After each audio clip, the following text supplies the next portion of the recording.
Selamat berjumpa kembali saudara-saudara sekalian. Good to see you all again. Saya Paul dan ini istri saya Santi. Kami ingin mengajak saudara untuk bernyanyi memuji Tuhan dan nanti mendengarkan firman Tuhan. I'm Paul and this is my wife Santi. We would like to invite you to sing, to praise the name of the Lord, and later to also hear from His Word. Lagu pertama yang akan kami nyanyikan adalah Malam Sunyi Senyap, disusul dengan lagu Hai Bethlehem Kecil. The first song that we will sing is the Indonesian version of Silent Night, and followed by O Little Town of Bethlehem.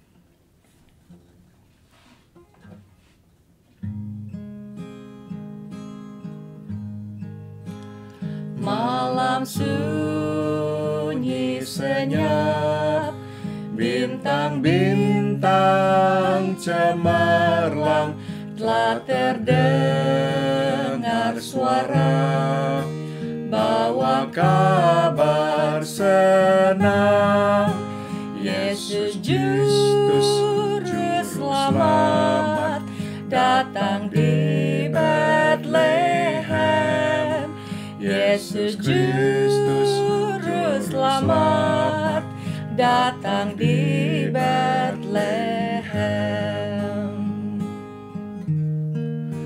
Malam sunyi senyap, terkejutlah gembala, lihat cahaya besar, dengar warta gemar. Yesus Juru Selamat datang di Bethlehem. Yesus Juru Selamat datang di Bethlehem.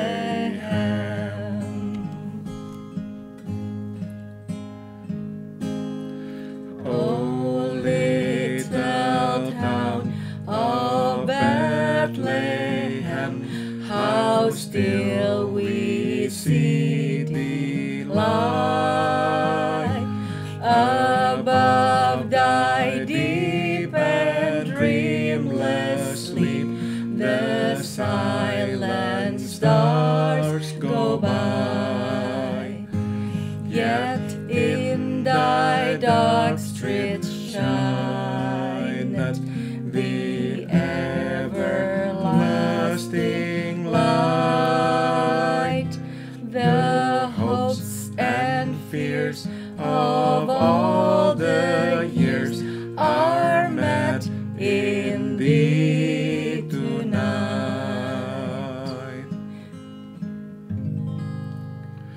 O holy child of Bethlehem, descend to us, we pray. Cast out our sins and enter in. Be born in us today. We hear the Christmas angels, the great glad tidings tell. Oh, come to us, abide with us, our Lord Emmanuel. Oh, come to us, abide with us, our Lord Emmanuel.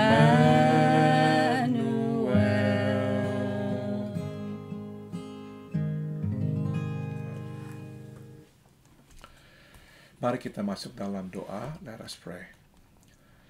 Ya Allah, ya Bapa kami, terima kasih kami boleh datang kepadamu.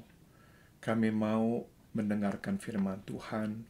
We thank you, O Heavenly Father, for allowing us to come into your presence, to hear your word. Berbicaralah, kami siap untuk mendengarkan.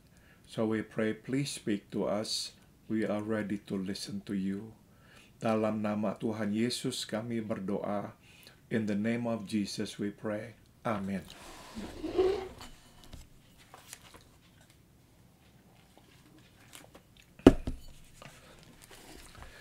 Saudara-saudara, saya akan bacakan firman Tuhan yang diambil dari Injil Matius pasal 2. I'm going to read from the Gospel of Matthew chapter 2.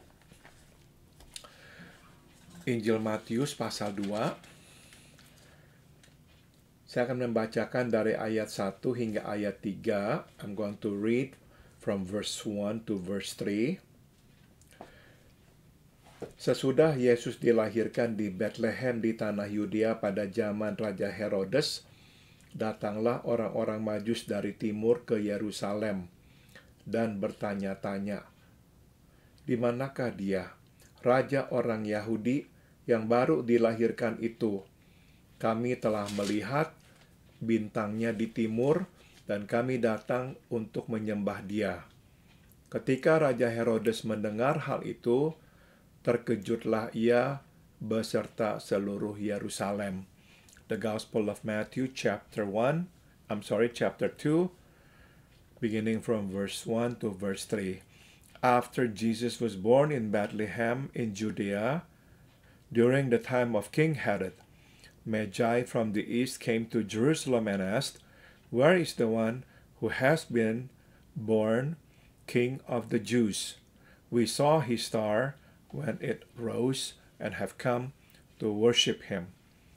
When King Herod heard this, he was disturbed, and all Jerusalem with him. Saya sambung, saudara, dengan ayat 16. Ayat 16, firman Tuhan berkata, ketika Herodes tahu bahwa ia telah diperdayakan oleh orang-orang Majus itu, ia sangat marah, lalu ia menyuruh membunuh semua anak di Bethlehem dan sekitarnya, yaitu anak-anak yang berumur 2 tahun ke bawah, sesuai dengan waktu yang dapat diketahuinya dari orang-orang Majus itu. I'm going to read now from the same chapter 2 of the Gospel of Matthew, verse 16. When Herod realized that he had been outwitted by the Magi, he was furious, and he gave orders to kill all the boys in Bethlehem and its vicinity who were 2 years old and under, in accordance with the time he had learned from the Magi. Saudara pasti pernah mendengar kisah Natal tentang datangnya orang-orang Majus dari timur untuk menyembah Tuhan kita Yesus. I'm sure you have heard the story of the Magi coming from the east to worship Jesus. Saudara-saudara, orang-orang Majus ini besar kemungkinan adalah orang-orang yang berasal dari kerajaan Babilonia dan Persia Media. We think most likely the Magi actually came from the kingdoms of the Persian and Media Persian and also the Babylonian. Nah, saudara, mereka adalah orang-orang yang memang sangat pandai sekali untuk bisa melihat bintang-bintang. They were actually very intelligent people who tried to understand the movement of the stars in the sky. Nah, saudara, pada zaman itu juga biasanya tuh kelahiran orang yang penting, terutama raja, dianggap begitu istimewa sehingga harus didahului oleh tanda-tanda khusus. At the time, people believed that a king, or usually someone who was to be a very important figure, before that person was born, there had to be some kind of signs. Nah, itu sebab, saudara, mereka meyakini bahwa bintang itu menandakan akan lahirnya seorang raja. And that's their understanding too. When they saw that star, they just interpreted that sign as an indicator that a king was to be born or had just been born. Saudara, kita jadi bisa tahu bahwa dari permulaan mereka melihat bintang itu sampai mereka tiba di Yerusalem, itu membutuhkan waktu 2 tahun. We know that from the time they spotted the star until they arrived in Jerusalem, it took them almost 2 years.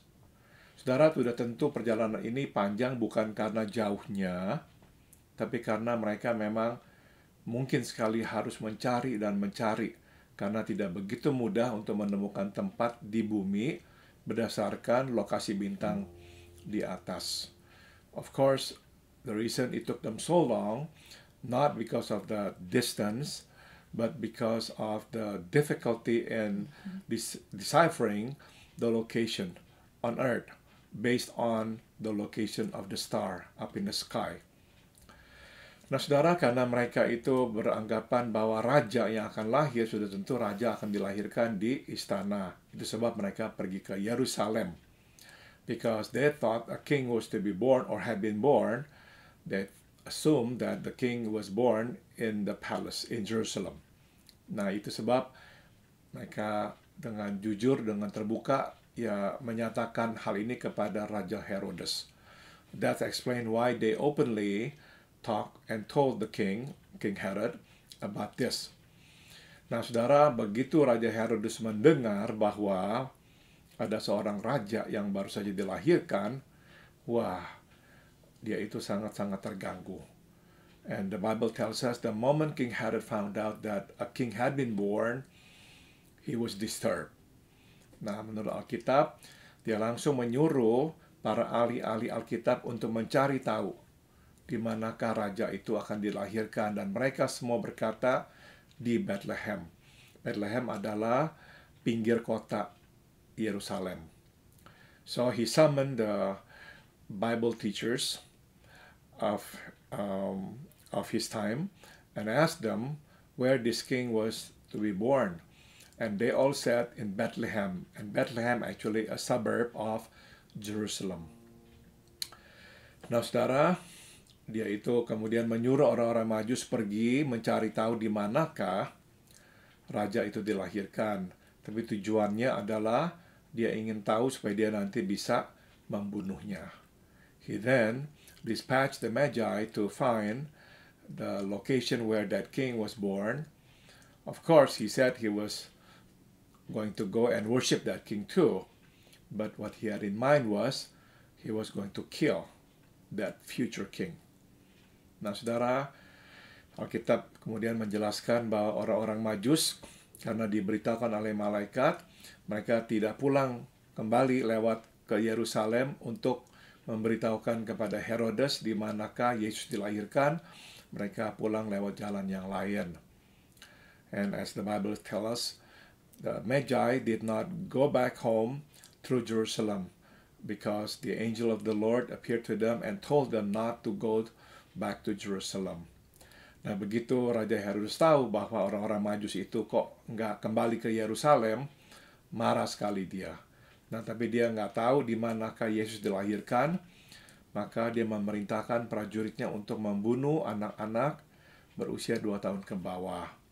Upon finding out that the Magi had outwitted him, he got very angry, and then he commanded his soldiers to go to Jerusalem and kill all children or boys under the age of 2. Nah, jadi kita bisa simpulkan di sini bahwa kedatangan orang Majus bukanlah tepat pada waktu Yesus dilahirkan, tapi kira-kira setelah Yesus berusia 2 tahun. Based on this information, we can actually know that the time when the Magi came to worship Jesus, it was not at the time of his birth, but most likely when he was about 2 years old. Itu sebab, saudara, Raja Herodes menyuruh membunuh anak-anak laki berusia 2 tahun ke bawah. And that's the reason King Herod ordered the killing of the boys age 2 and under. Nah, saudara, kita ini sekarang mau melihat lebih dalam lagi tentang Raja Herodes. Let's delve a bit deeper and get to know this King Herod. Saudara, dia adalah Herodes pertama. Jadi sejak dia muncullah Herodes yang lain atau dinasti Herodes. This Herod was the first king, Herod the first, because subsequent to him there were other Herods. So he was the beginning of the Herod dynasty. Saudara, dia bukan seorang Israel, dia seorang Edom. He was not an Israelite, he was actually an Edomite. Tapi dipakai oleh Roma untuk menguasai atau menjadi raja di Yudea. Even though he was not an Israelite, he was an Edomite, he was used by Romans to be the king of Judea, the southern part of Israel. Saudara, orang ini sebetulnya orang yang luar biasa bertalenta. This man actually was a very talented man. Saudara, dia ini sangat dikenal sebagai seorang pembangun. He was known to be a builder. Saudara, yang pernah naik kapal di daerah sekitar San Pedro, jadi di selatannya Los Angeles, pasti pernah melihat tembok yang dibuat dari batu-batu karang yang berfungsi untuk merintangi gempuran ombak. Those of you have had a boat ride in the southern part of Los Angeles, for example, like San Pedro, perhaps have seen a barrier made of rocks. The function of the barrier actually was to be a barrier to the waves. So the shoreline was not to be hit by the waves too directly. Saudara, tentu itu proyek yang sangat-sangat besar ya. Bagaimana bisa membangun tembok dari batu-batu karang yang berlandaskan di dasar laut. Of course, that's a huge project to build that kind of barrier because you have to place those rocks, in the bottom of the sea. Tapi saudara, sebetulnya tembok itu tuh sudah pernah dibangun oleh siapa? Oleh Herodes pertama ini, saudara. Lebih dari 2000 tahun yang lalu di Israel. But, believe it or not, that barrier was actually was once built by King Herod in Israel over 2,000 years ago. Saudara, jadi di kota pelabuhan Kaisaria, Herodes pertama itu membangun perintang batu-batu yang ditanam dari dasar laut sampai ke atas untuk menjadi penjaga pantai dari ombak. So you see, King Herod built that barrier, that wall, that goes all the way to the bottom of the sea, to block the waves from coming to the shore. Saudara, dia membangun ini 2000 tahun yang lalu. He built this over 2,000 years ago, in the port city of Caesarea in Israel. Jadi dia seorang yang genius, saudara. So we can say that he was a genius. Dan saudara, dia juga lah yang membangun benteng Masada di puncak batu karang. He also built a fortress, the Masada fortress, up on a cliff. Saudara, dia juga, nah ini dia yang menarik, yang membangun dan menambah dan memperluas Bait Allah. And he was also the one who expanded the temple and renovated it, built it, so it became a bigger temple. Jadi sewaktu Salomo membangun Bait Allah, itu sudah luar biasa, bagus sekali dan besar. Di zaman Herodes, dia memperlebar, memperluas, memperbesar, mempermegah Bait Allah. So we know that Solomon was the first who built the temple of God, but it was Herod the first who actually expanded the temple of God and added more to it. Tidak heran, saudara, julukannya dia bukan hanya Herodes pertama, tapi Herodes Agung. No wonder he was also called not only Herod the First, but also Herod the Great.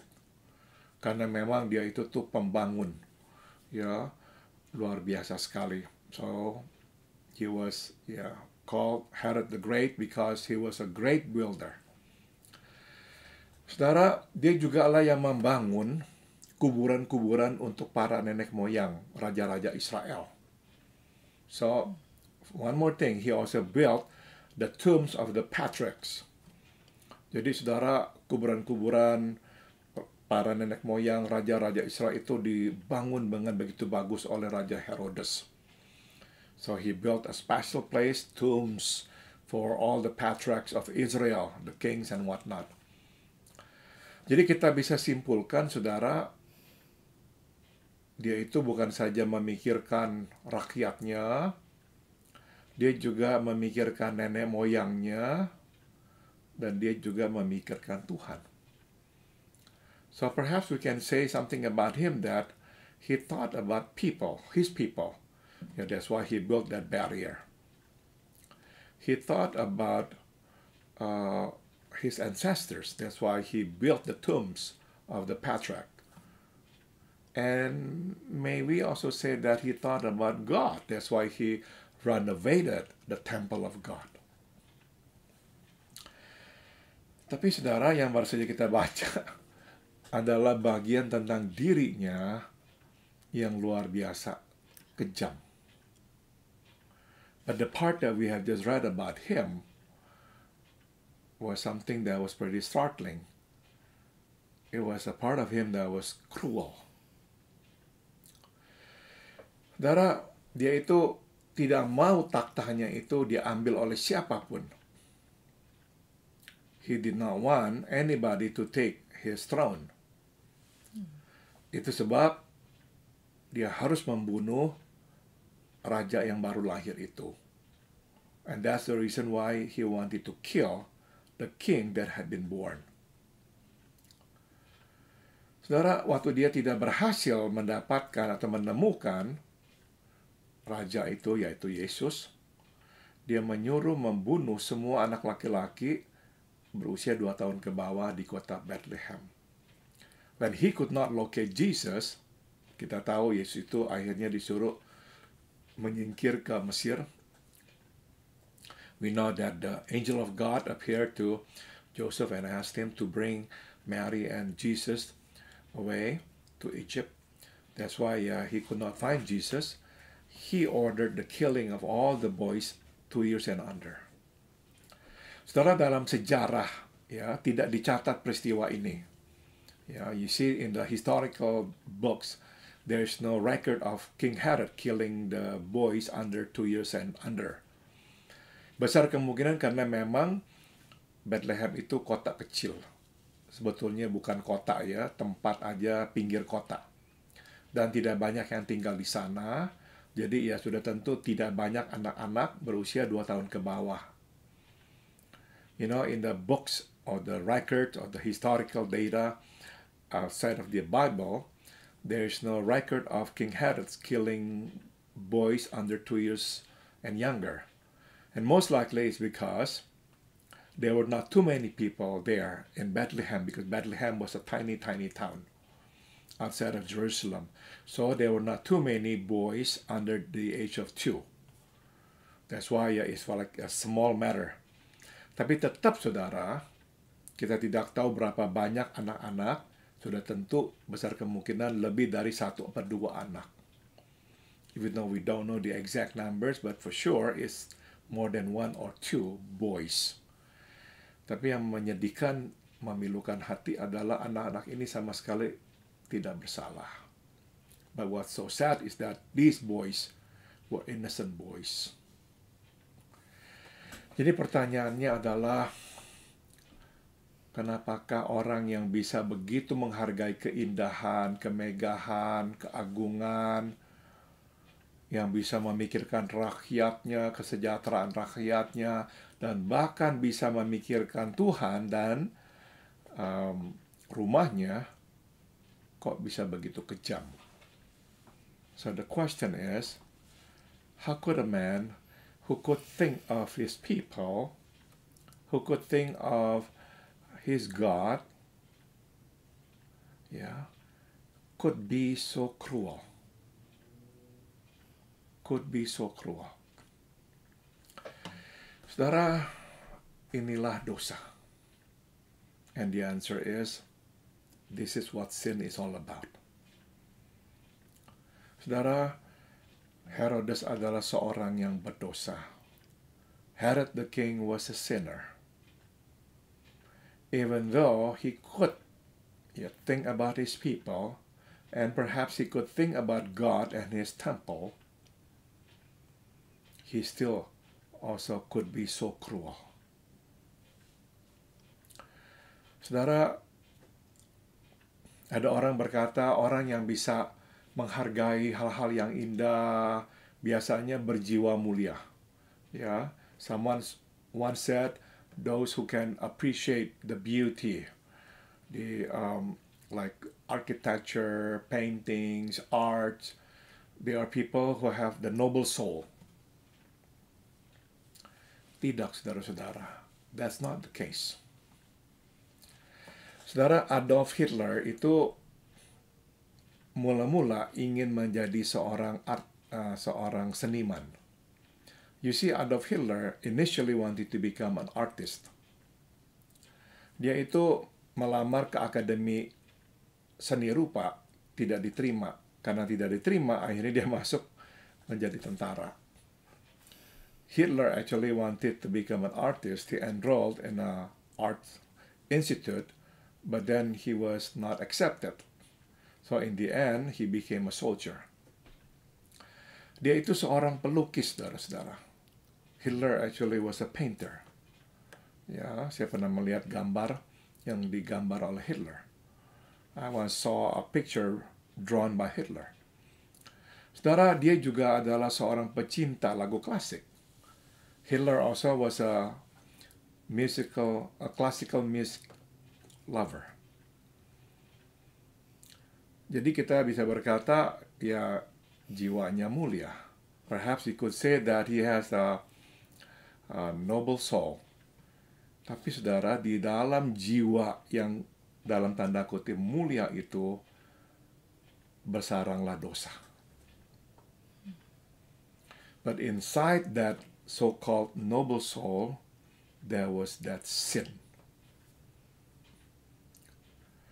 Jadi saudara, dosa tidak mengenal jiwa.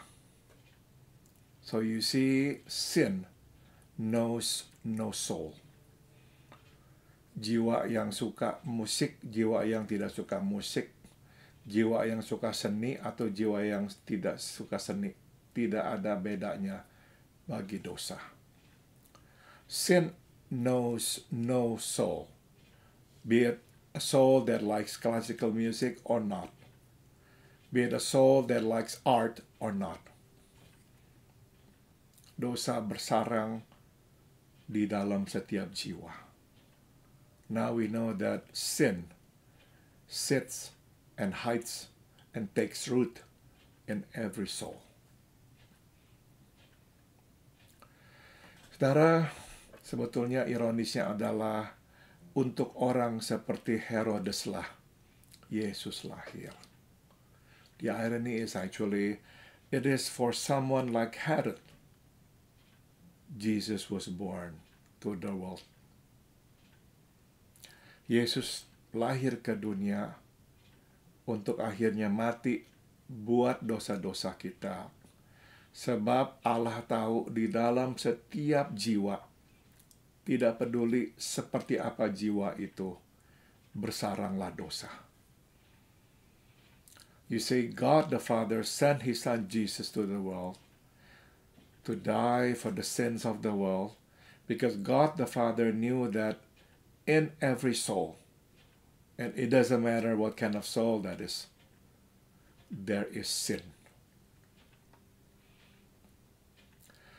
Saudara, jadi kita bisa belajar satu pelajaran yang penting di sini ya, yaitu dosa itu hadir di dalam setiap diri kita. So here's the lesson that we need to remember, and that is sin is in every one of us. Jangan pernah berpikir saya sudah bebas dari dosa. Do not ever think that I am now free from sin. Jangan pernah berpikir dosa adalah pengalaman saya di masa lampau. Do not ever assume that sin was something of my past. not of my present, not of my future. That's fallacious. That is not correct. Jangan pernah berpikir seperti itu. Dosa ada dalam diri kita saat ini. You see, sin is in us right now, at this moment. Tapi saudara, berita yang baik yang kita telah baca hari ini adalah bahwa Yesus lahir untuk dosa itu. But here's the good news that we have just read today. Jesus was born to deal with that sin. Dosa tidak bisa dihilangkan oleh pendidikan tinggi. You see, sin cannot be erased by high education. Dosa tidak bisa dihapuskan oleh kemampuan kita, kepandaian kita, talenta-talenta kita. Sin cannot be wiped out by our intelligence, our multi-talents, our gifts. Dan dosa tidak bisa juga disapu oleh nilai-nilai seni yang kita miliki. And sin cannot be wiped out by our artistic aptitude or ability. Tidak, saudara. Dosa tidak bisa dihapuskan oleh apapun. Hanya bisa dihapuskan oleh darah Yesus, Putra Allah yang mati bagi kita. Sin can only be wiped out, can only be cleansed by the blood of Jesus, the Son of God. Untuk itulah dia lahir ke dalam dunia ini. And for that reason, he was born into the world. Saudara, terakhir satu lagi pelajaran yang bisa saya bagikan adalah jangan sampai kita menipu diri kita. Dan jangan sampai kita tertipu oleh penampakan. The last lesson I'd like to share with you is this. Do not be deceived by us. And do not be deceived by others' appearance. Jangan kita membohongi diri, ya, dengan berkata karena sekarang saya sudah tahu firman Tuhan, saya sudah kenal Tuhan, maka saya tidak lagi mempunyai dosa-dosa yang bersarang di hati. Do not ever say because I know God, I know the Word of God, I have no more sin. Or I'm done with sin. Jangan menipu diri, saudara. Jangan menipu diri berkata karena saya udah berbuat baik, saya udah melayani Tuhan, maka dalam diri saya tidak ada dosa. Do not deceive ourselves by saying because I have served God, I've done a lot of good, I have no more sin. I have no problem with sin. Do not deceive ourselves. Dan jangan juga terpedaya oleh penampakan. And do not be deceived by appearance. Jangan mudah ya terkelabui oleh penampilan orang. Do not be easily deceived by others' appearance. Mungkin tampaknya baik, mungkin tampaknya kok begitu suci, matang, dan sebagainya. Ingat, di balik semua yang indah-indah itu, tetap ada dosa. Ya, do not be deceived by appearance. Maybe they look good. Maybe they look so well-mannered. They have a lot of good deeds. They have a lot of talents and whatnot. Do not be deceived by the appearance, because behind all those, there is sin.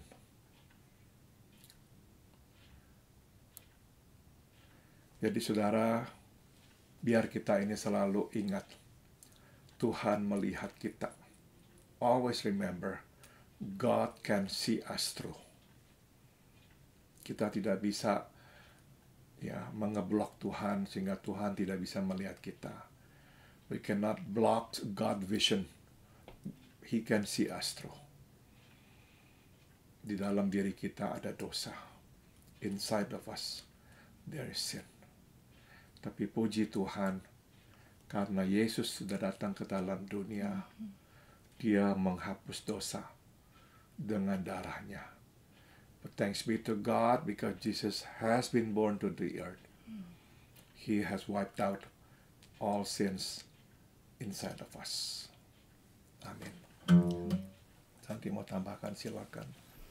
Saya menyetujuinya semua. Puji Tuhan, Tuhan itu baik.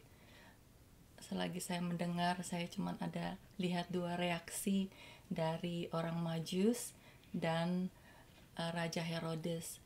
Mereka mendengar kelahiran Tuhan Yesus, satu mencari dan benar-benar mencari dan bergembira setelah mendapat melihat Tuhan Yesus dan juga membawa hadiah untuk Tuhan Yesus.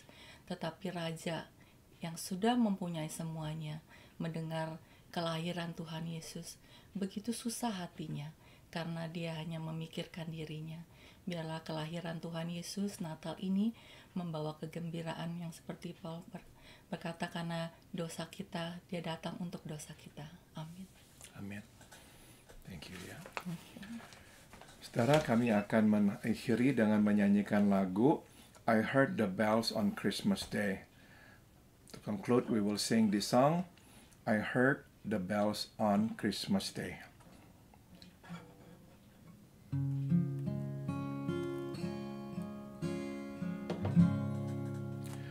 I heard the bells on Christmas Day, their old familiar carols play, and wild and sweet the words repeat of peace on earth, goodwill to men.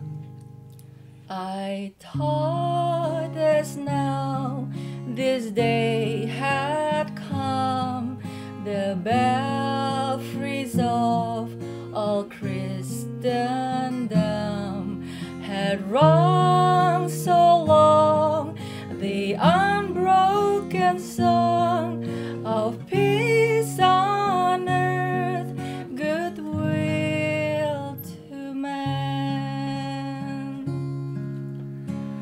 And in despair I bowed my head, there is no peace on earth, I said, for hate is strong and mocks the song of peace on earth, goodwill to men.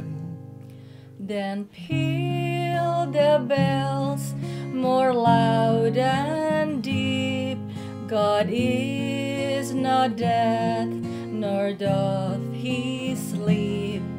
The wrong shall fail, the right prevail, with peace on earth, goodwill to men.